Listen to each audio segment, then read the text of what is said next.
Baltic রাষ্ট্র এবং Baltic অঞ্চল দুটি কি এক নাকি আলাদা?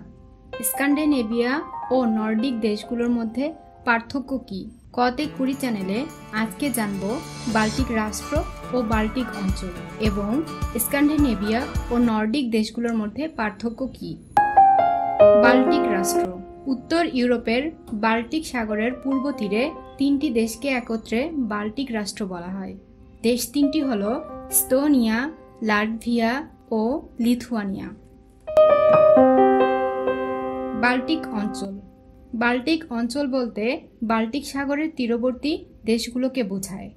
বাল্টিক সাগরের তীরবর্তী 9টি দেশ যথাক্রমে Russia, Finland, Estonia, Latvia, Lithuania, Sweden, Denmark, Germany ও পোল্যান্ড। তাই বলা যায় সকল বাল্টিক রাষ্ট্র বাল্টিক অঞ্চল, কিন্তু সকল বাল্টিক অঞ্চল বাল্টিক রাষ্ট্র নয়। এবার আলোচনা করি স্ক্যান্ডিনেভিয়া ও নর্ডিক দেশগুলোর মধ্যে পার্থক্য নিয়ে। স্ক্যান্ডিনেভিয়া ও নর্ডিক এই দুটি হলো ইউরোপের বিশেষ অঞ্চল। স্ক্যান্ডিনেভিয়া ঐতিহাসিক, সাংস্কৃতিক এবং ভাষাগত মিলের দিক থেকে নরওয়ে, সুইডেন ও ডেনমার্ক এই তিনটি দেশকে স্ক্যান্ডিনেভিয়ার দেশ বলা হয়। নর্ডিক উত্তর ইউরোপের 5টি দেশকে একত্রে নর্ডিক দেশ বলা হয়ে থাকে। দেশগুলো হচ্ছে ফিনল্যান্ড, ডেনমার্ক, আইসল্যান্ড, সুইডেন ও নরওয়ে। এছাড়া আলান্দো যা ফিনল্যান্ডের অঞ্চল, ফারাও দ্বীপপুঞ্জ যা ডেনমার্কের অঞ্চল, গ্রিনল্যান্ড যা ডেনমার্কের অঞ্চল।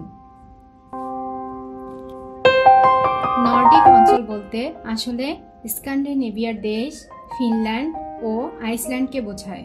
অর্থাৎ স্ক্যান্ডিনেভিয়ার দেশগুলো আসলে নর্ডিক অঞ্চলের মধ্যেই পড়ে। অনেকেই পুরো অঞ্চলটিকে স্ক্যান্ডিনেভিয়া বলে ফেলে, তবে উক্ত অঞ্চলের স্থানীয় মানুষজন স্ক্যান্ডিনেভিয়া ও নর্ডিক এই দুটিকে পুরোপুরি আলাদা দেখেন। এখানকার মানুষের জীবনযাত্রা, অর্থনীতির প্রকৃতি, ভাষা ইত্যাদি বিষয়ে এই দুটি অঞ্চলের ব্যাপক সামঞ্জস্য বিদ্যমান ও ইউরোপের অন্যান্য অঞ্চল থেকে অনেকটাই ভিন্ন। এ কারণে অনেকেই স্ক্যান্ডিনেভিয়া ও নর্ডিক এই দুটি অঞ্চলকে একই অঞ্চল ভেবে ভুল করে থাকে। প্রতিদিন নতুন নতুন ভিডিও পেতে আমাদের চ্যানেলটি সাবস্ক্রাইব করুন। ধন্যবাদ। আসসালামু আলাইকুম।